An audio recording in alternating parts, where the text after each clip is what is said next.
بسم اللہ الرحمن الرحیم۔ السلام علیکم ورحمۃ اللہ وبرکاتہ۔ میری پیاری بہنوں اور میرے پیارے بھائیوں، ہر انسان کی یہ خواہش ہوتی ہے کہ وہ ہمیشہ تندرست رہے اور اس کو کبھی محتاجی کا سامنا نہ کرنا پڑے، اور یہی وجہ ہے کہ ہر مسلمان جب بھی دعا مانگتے ہیں تو اللہ سے محتاجی سے بچنے کی دعا بھی لازمی مانگتے ہیں۔ آج کی ویڈیو میں ہم آپ کے لیے اللہ رب العزت کے ایک صفاتی نام کا بہت ہی لاجواب اور پاورفل وظیفہ لائے ہیں۔ اس کی برکت سے انشاءاللہ آپ ہر طرح کی محتاجی سے محفوظ رہیں گے۔ آپ کو کبھی کسی سے سوال کرنے کی نوبت نہیں آئے کہ اللہ رب العزت کا یہ صفاتی نام کون سا ہے اور اس کا وظیفہ آپ نے کیسے کرنا ہے۔ اس بارے میں مکمل تفصیل جاننے کے لیے آپ سے ریکویسٹ ہے کہ ویڈیو کو آخر تک لازمی دیکھیے گا۔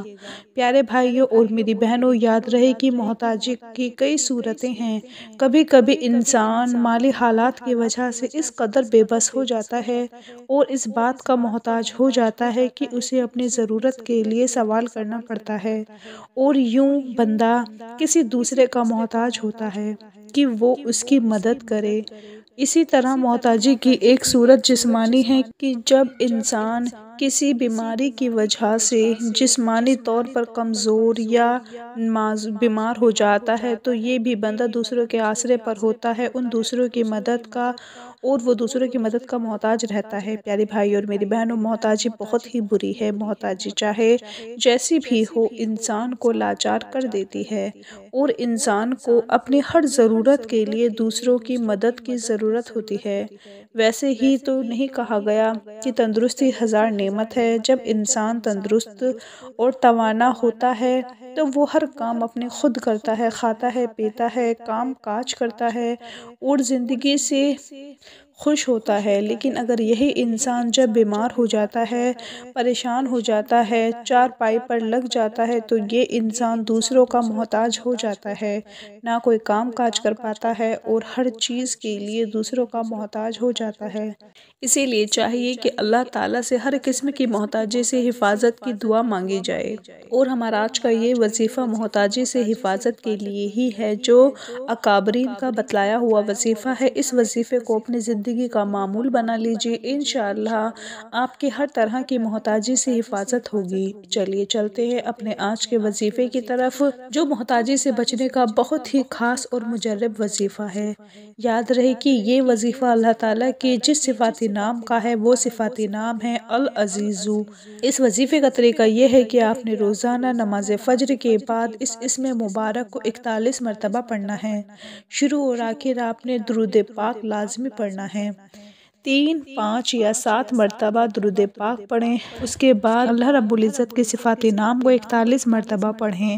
آپ العزیزو کو بھی پڑھ سکتے ہیں اور یا عزیزو بھی پڑھ سکتے ہیں، جیسے آپ کو آسانی ہو اس طریقے سے پڑھیں۔ کیونکہ یہ وظیفہ نماز فجر کے بعد کا وظیفہ ہے، اس لیے ضروری ہے کہ نماز کی پابندی کی جائے، خاص طور پر فجر کی نماز کی پابندی کریں، اور فجر کی نماز کے بعد اس وظیفے کو اپنا معمول بنائیں۔ انشاءاللہ ہر طرح کی محتاجی سے آپ کی حفاظت ہوگی، ورنہ صرف آپ کی محتاجی سے حفاظت تو ہوگی ہی بلکہ آپ کو اس عمل کی برکت سے عزت بھی ہوگی۔ پیارے بھائیوں اور میری بہنوں، العزیزو کا مفہوم یہی ہے کہ سب سے زیادہ عزت والی ذات صرف اللہ تعالیٰ کی ہی ذات ہے۔ یہ اسم جلالی ہے اور اس کے اعداد 94 ہے۔ اسے ہمیشہ پڑھنے والا باعزت رہتا ہے اور دوسروں پر غالب رہتا ہے۔ یاد رہے کہ العزیز صرف اور صرف اللہ کی صفت ہے۔ یاد رہے کہ اس میں الہی کے بہت سے فوائد اور بہت سے وظائف بتلائے گئے ہیں، تو آئیے آپ کو اللہ تعالیٰ کے صفاتی نام کے کچھ مزید وظائف بھی بتاتے ہیں تاکہ آپ اپنی ضرورت کے مطابق جو وظیفہ کرنا چاہیں کر سکتے ہیں۔ ایک بزرگ کا قول ہے کہ اگر اسے فجر کی سنتوں اور فرضوں کے درمیان 41 بار روزانہ 40 دن تک پڑھا جائے تو اس کے اثرات جلد ظاہر ہو جائیں گے۔ ہر حال میں غالب رہنا، زندگی کے ہر پہلو میں دوسروں پر غالب رہنے کے لیے یا اللہ یا عزیزو کا ورد بہت ہی مفید ہے، یعنی ان دو ناموں کو ملا کر کثرت کے ساتھ ان کا ورد کیا جائے۔ اکابرین کے مطابق یہ اسم عہدہ اور منصب کی بحالی کے لیے بہت مؤثر ہے، لہٰذا اگر کوئی ملازم اپنی نوکری سے ہٹ جائے تو اسے نکال دیا جائے یا اس کی ترقی روک دی جائے تو اس صورت میں اسے چاہیے کہ اس اسم کو 21 دن تک روزانہ 7000 مرتبہ پڑھے، وہ انشاءاللہ اپنے منصب پر بحال ہو جائے گا۔ اگر ترقی رکی ہو تو وہ بھی مل جائے گی، اور منصب کی بحالی کے علاوہ عزت کی بحالی کے لیے بھی اس عمل کو بتایا گیا ہے۔ فرمایا گیا ہے کہ اگر کوئی شخص اپنی کسی بری حرکت کی وجہ سے دوسروں کی نظروں میں ذلیل و خوار ہو گیا ہو تو اسے اپنی عزت بحال کرنے کے لیے اس اسم کو روزانہ 94 بار 40 دن تک پڑھنا ہے۔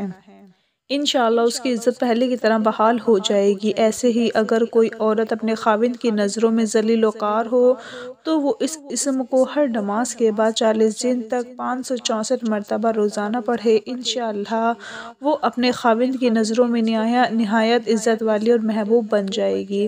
اسی طرح اکابرین کا کہنا ہے کہ صبح کی نماز کے بعد یا اللہ یا عزیزو روزانہ 100 مرتبہ پڑھنے والا کبھی کسی کا محتاج نہ ہوگا، اس کو دنیا اور آخرت کی عزت اور رفعت ملے گی، ایسا شخص کبھی مقروض نہ ہوگا، اس شخص کی ہمت ہمیشہ بلند رہے گی اور اللہ رب العزت اسے دوسروں کی نگاہ میں باعزت رکھے گا، ہر کوئی اس کی عزت کرے گا، ایسا شخص کبھی ذلیل نہ ہوگا۔ اپنا بہت سارا خیال رکھیں، اپنی دعاؤں میں یاد رکھیں، 5 وقت کی نماز پڑھیں۔ اللہ حافظ۔